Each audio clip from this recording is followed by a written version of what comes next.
श्रीरामपूर तालुक्यातील गोदावरी पात्रालगत असलेल्या गोवर्धन हद्दीमध्ये अवैधरित्या दारूचा व्यवसाय करणाऱ्या दुकानात अचानकपणे रामपूर येथील सुमारे 80 ते 90 महिलांनी रुद्रावतार घेत दारूचे दुकान जाळले।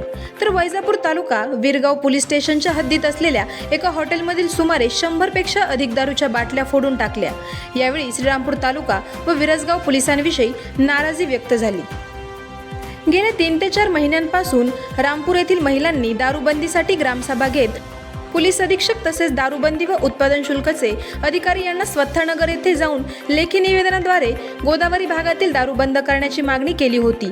जिल्हा पोलीस अधीक्षक राकेश ओला यांच्या मार्गदर्शनाखाली तसेच दारू उत्पादन शुल्काचे अधिकारी यांनी सुरुवातीच्या काळात काही ठिकाणी छापे टाकून दारू बंद केली होती। त्यानंतर रामपूर गाव वगळता लगतच्या गावामध्ये अवैध दारू व्यवसाय पुन्हा सुरू झाल्याने रामपूर येथील लहान मुलांसह पुरुष दारूच्या आहारी गेले।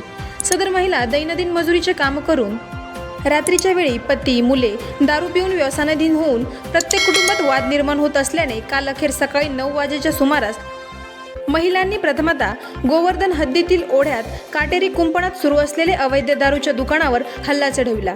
संबंधित दारू विक्री करणाऱ्या दुकानदाराला समजावून सांगून देखील न ऐकल्याने महिलांनी पेट्रोलच्या सहाय्याने सदर झोपडी वजा ग्रीन शेडला आग लावून दिली।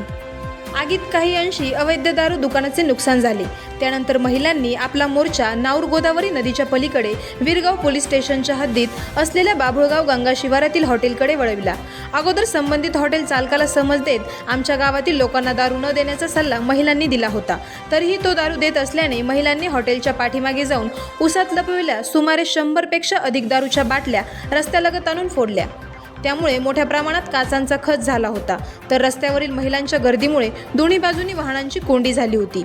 या अवैध दारू आंदोलनात छबुबाई धनवटे, बबई धनवटे, ताराबाई इटसे, संगीता कोळेकर, रुपाली कुसळकर, रुक्मिणी उपळकर, विजया खैरे, संगीता खैरे, सुरेखा पिटेकर, इथाबाई पांढरी, सुमनबाई जाधव, रेखा जाधव, सुनीता धनवटे, ज्योती पांढरे, आशाबाई पांढरे, रेश्मा धनवटे, सुमनबाई धनवटे, आशाबाई भंडांगे, मनीषा धनवटे, वैशाली कोळेकर, सुरेखा धनवटे, मनीषा उपळकर, स्वाती कोळेकर, रेखा कुळसकर, सौ पिटेकर, कोमल धनवटे, सोनाली धनवटे आदी महिलांसह अनेक महिला उपस्थित होत्या।